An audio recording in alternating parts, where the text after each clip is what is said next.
Se lo hemos contado antes. Si ustedes quieren saber lo que pasó en Afinsa, tienen que quedarse un ratito más. Tienen que quedarse un ratito más porque aquí les vamos a contar que hubo una conspiración de alguien interesado en la destrucción de Afinsa, de su patrimonio y en la desaparición luego de lo que los inversores de Afinsa tenían invertido en la compañía. Para eso hemos invitado esta noche a Eugenia Viñes, compañera de Intereconomía. Buenas noches. Buenas noches. La cuestión es que, verán, se ha demostrado en Estados Unidos que un hedge fund, un fondo de alto riesgo, conspiró contra la filial que Afinsa tenía en Estados Unidos, que se llamaba, doña Eugenia, Scala.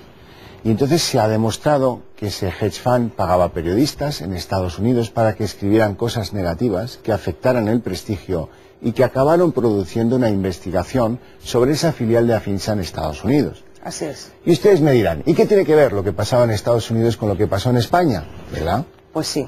Tiene que ver. Tiene mucho que ver porque a fin de cuentas Scala era una empresa que estaba participada más del 70% por Afinsa, y cuando los hedge fund que estaban apostando a que Scala sí o sí caería, apostando en corto en Estados Unidos y no lo conseguían, fueron bastante listos, cruzaron el charco, vinieron aquí a España y pusieron una denuncia ante la Fiscalía diciendo que Afinsa estaba tomando el pelo a sus inversores. Vamos a pasos. Eso tiene nombre y apellidos. Se llama Louis Carrigan.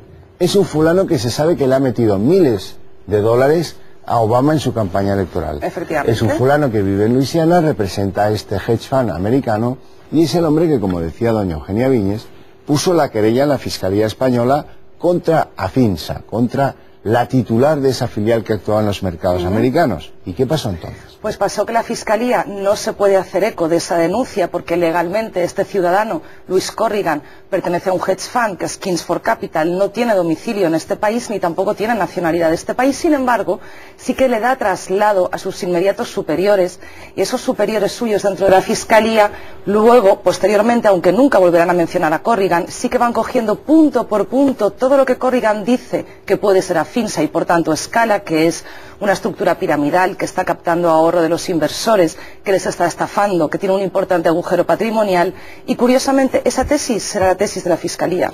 De manera que la Fiscalía coge el papelito de Corrigan, a lo mejor interesado, como esos artículos que pagaban en Estados Unidos, le pone el sellito de Fiscalía, luego lo inadmite porque el hombre no tiene domicilio en España, no es un ciudadano residente aquí, ni es español, ni nada de nada, lo inadmite, pero alguien en la Fiscalía se hace eco de lo que exactamente dice este hombre, este peculiar personaje. Y además tiene la curiosidad de que entra en la Fiscalía en la misma fecha, en la misma semana, que María Teresa Llevar Sterling, cuyo marido, por cierto, es primo de Miguel Ángel Moratinos, en la misma semana que esta inspectora va a poner y hacer ruido con sus propios informes y con sus denuncias. Pero el origen de la denuncia es el tal Corrigan. Efectivamente. El hedge fund interesado que se sabe que en Estados Unidos está armando la de Troya contra la filial de Afinsa. Que se enteren bien los inversores de Afinsa de quién les ha hundido sus inversiones, ¿eh? Efectivamente, de momento, uno de los presidentes de la filial de Afinsa en Estados Unidos, que es Greg Manning, pudo identificar a uno de ellos, que es Kings for Capital, que es el que estamos mencionando, al que pertenece Louis Corrigan, pero probablemente había más. Tanto es así, tan peligrosa es la actividad de estos fondos de inversión, algunos de ellos, que la SEC, que es el organismo que en Estados Unidos equivaldría a nuestra CNMV y tiene que vigilar los mercados, llamó a Greg Manning al Senado, al Comité Judicial del Senado de los Estados Unidos, y le tomó declaración para ver cómo era posible que algunos hedge fund, en connivencia con algunos medios de comunicación, consiguieran que algunas empresas o quebraran o por lo menos sus acciones bajaran, y aquellos hedge fund que habían apostado a que las acciones bajaban se hacían ricos. Doña Eugenia, esta es una historia de primera, una historia que va a abrir los ojos a cientos de miles de españoles que tienen problemas con Afinsa, que tienen problemas con esas inversiones que hicieron en ese sitio. Pero dígame una cosa, esto es casi como una historia negra. Hay nombres, compañías, hedge funds, demasiado. Vamos a verlo cronológicamente como si fuera una buena película de cine negro. Y luego volvemos, véanla.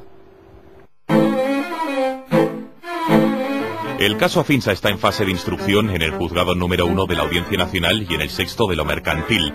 Afecta al patrimonio de 190.000 inversores que temen la liquidación de la sociedad a la que quieren abocarla los tribunales después de instar su concurso.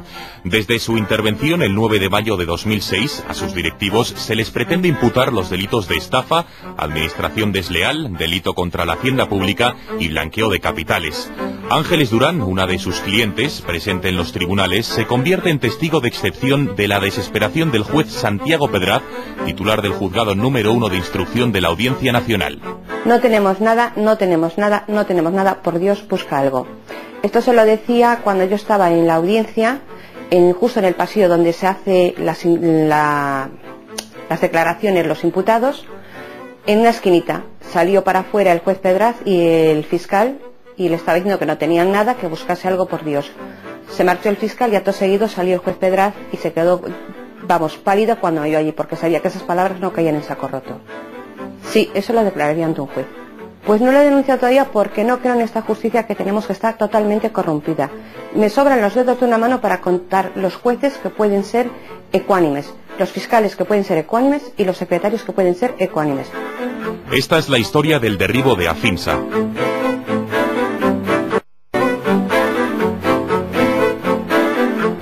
Estados Unidos, septiembre de 2003. Afinsa obtiene la mayoría de capital de Scala Group, una federación global de compañías líderes en el mercado de coleccionables, con operaciones en Norteamérica, Europa y Asia. Una de las filiales es Greg Manning Auctions, que actúa como proveedor exclusivo de sellos y monedas a nivel nacional para Afinsa. Ambas cotizan el Nasdaq en la bolsa de Nueva York. 27 de septiembre de 2004. La revista financiera Barron's publica un artículo titulado Devolver al remitente. Habla de Greg Manning Auctions y lo firma el periodista Neil Martin. El artículo es tan tendencioso que ocasiona la réplica de Manning mediante la publicación de una nota de prensa a toda página. Pese a todo, el periodista continúa escribiendo artículos negativos sobre el grupo empresarial. Poco tiempo después, Scala es informada de que el periodista Neil Martin trabaja con Louis Corrigan, empleado de un hedge fund, Kingsford Capital, un fondo de inversiones que tiene varias posiciones en corto contra Scala Group y Greg Manning Auctions, y que financia los trabajos de Neil Martin. Lo único que sé es que un periodista de Barron's admitió estar trabajando con un hedge fund de Kingsford Capital y que ese periodista era Neil Martin y que ese hedge fund realizó ataques a corto a nuestra compañía de forma continuada y por un volumen de acciones importantes. Sé que las mismas evidencias aparecían en el Financial Times de Londres y en un artículo en el Toledo Blade. Tal parece que exista un común denominador entre periodistas que manejaban historias inventadas e historias verdaderas. Todo ello me hizo distinguir claramente un patrón común en la actuación. Los hedge funds obviamente querían que las acciones de Scala bajasen, lo cual finalmente sucedió. Un 95% cayeron. Lo hicieron como consecuencia de la intervención de Afinsa, nuestro cliente más importante y al cual vendíamos un número considerable de sellos al año. La intervención de Afinsa fue la tormenta perfecta para los hedge funds. Esta práctica es habitual en Estados Unidos, cada vez más. La filial americana de Afinsa no es la única empresa que ha vivido esta situación. La SEC comenzó una investigación hace ya 2 años, cuando todavía no se habían iniciado estas turbulencias en los mercados accionarios, porque había algunas denuncias de algunas empresas, sobre todo empresas tecnológicas que cotizaban en el Nasdaq, que acusaban a algunos fondos de inversión que desde paraísos fiscales apostaban con fuertes sumas de posiciones en corto, apostaban a la caída del valor de sus empresas y arruinaban a sus accionistas. Desde hace 6 meses para acá, el FBI es quien está investigando este tipo de movimientos de posiciones en corto por parte de algunos grandes fondos de inversión que están dando órdenes de acudir masivamente a vender posiciones en corto. Lo que está investigando en estos casos el FBI es que se tomen decisiones concretas y determinadas sobre empresas concretas y determinadas también, con el objetivo último, por ejemplo, de hacer quebrar esa compañía, o con el objetivo de que esa compañía pierda mucho de su valor para que se haga una operación empresarial.